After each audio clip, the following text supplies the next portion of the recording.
I'm sure many of you have been hearing about the toxic algae blooms in Lake Erie. These blooms have also been occurring in other watersheds, such as Green Bay, that have a large number of livestock operations. Keeping phosphorus in the right place means placing it where the crop can access it in the most efficient manner, and it stays in the field. The best way of keeping it in the field means placing it below the surface.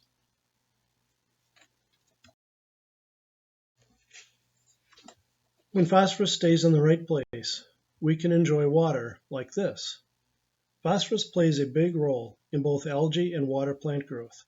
Water like this is what we all want to see when we go fishing, boating, or spending a day at the beach. When phosphorus doesn't stay in the right place, we can have water like this. While nitrogen and other factors also play a role, high phosphate levels can lead to water like this. The invasion of zebra and quagga mussels in the Great Lakes may also be playing a large role by eating the good algae and selectively spitting out the toxic algae, leaving the toxic species as the most prevalent type. But in this presentation today, we're going to focus on the very real role that phosphorus does play. None of us like to see this, but we have all seen this, more times than we would really care to see. While the reality of global warming can be debated, we do know that there is an increased number of heavy rain events of 2 inches or more. And despite our recent or our best efforts, sometimes these heavy rains occur when the fields are the most vulnerable. This picture shows soil productivity being washed away. Not only is good topsoil being lost, it is carrying away the grower's investment in fertilizer and sending that fertilizer right where no one wants it, into rivers and lakes. There are two forms of phosphorus that leave the field. Do you know what they are? Soluble phosphorus is the most damaging because of its ability to instantly nurture algae blooms and plant growth. Insoluble or particulate phosphorus leaves with erosion. This is the phosphorus that has been precipitated or complexed with soil minerals. While not as reactive or available as soluble phosphorus, just like in the field, some of this form of phosphorus is released slowly in the water and is somewhat less damaging. What is the third route? Escape through field drain tiles.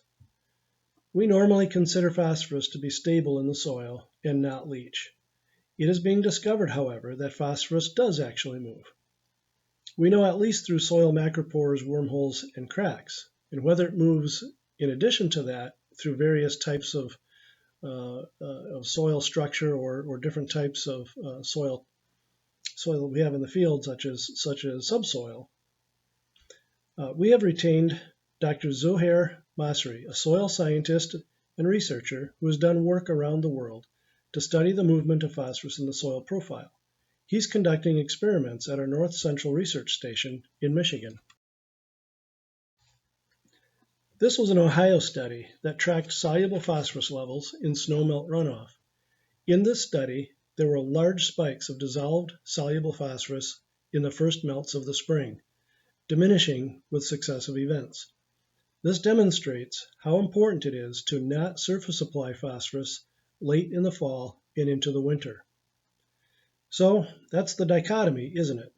If you are no-tilling to save your soil from erosion, you likely surface apply diammonium phosphate or monoammonium phosphate in the fall.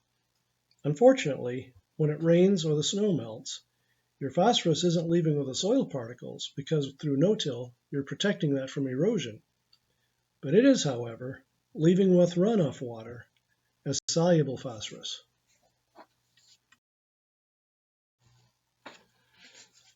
This is a problem.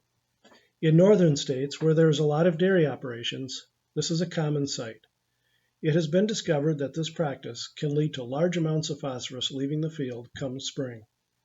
When the snow melts or early spring rains come, what form of phosphorus will leave this field first? Organic phosphorus, particulate phosphorus, or soluble phosphorus? The answer is soluble phosphorus.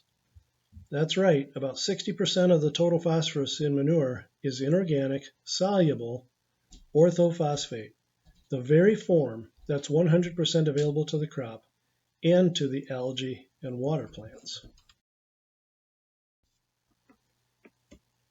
Regulatory agencies, including state DNRs and the EPA, and independent environmental groups are monitoring water on an increasing basis. Although no-till has dramatically reduced particulate phosphorus from erosion, the surface application of phosphorus in no-till has increased the escape of soluble phosphorus from these fields. So just to review, particulate phosphorus is the form that was bound or complexed with soil minerals like calcium, iron, and aluminum. It therefore gets carried away with the soil particles, or through erosion. Soluble phosphorus, however, can be carried away in the clean water runoff because it is dissolved in that water. Take a close look at these graphs from another study in the Honey Creek Watershed in Ohio. The top one shows rainwater discharge into the creek from fall storms. Now look at the correlating chart in the middle, showing soluble phosphorus discharge. As you'd expect, there's a close correlation to the rain events. But now we have a very unpleasant surprise. The spike in the phosphorus discharge in this watershed closely follows the application of phosphorus to fields in that watershed. The green bars correlate to when the farm retail applicators were in the fields applying dry, DAP, and MAP. This is the kind of data that is being used to create more regulations affecting our farm operations.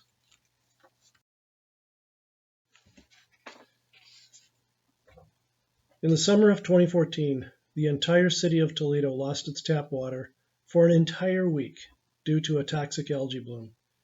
Imagine being unable to flush your toilets. No showers, no cooking, no processed water for industry, no water to clean your dishes, no restaurants being able to operate, and so on. The finger of blame was mostly pointed directly at agriculture, and that's not a good thing for us in the ag industry. Somehow or another, we have to find a way to fix this.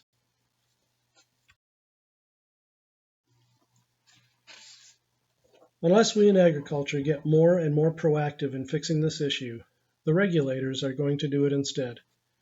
Even though we already have many regulations, particularly for large animal operations called CAFOs, and even though ag in general has dramatically reduced erosion and pollution, the public is becoming less and less tolerant of any environmental effects from farming.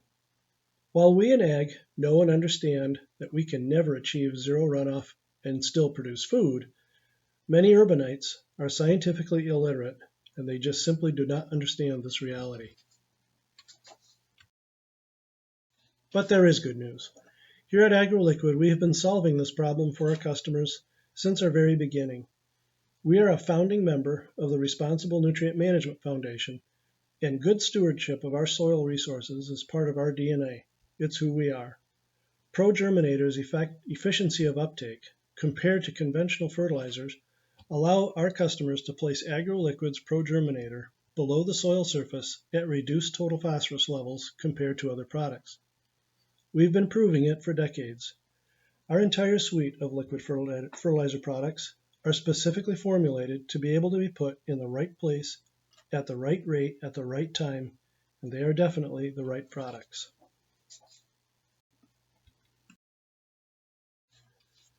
Germinator is unique among phosphorus fertilizers.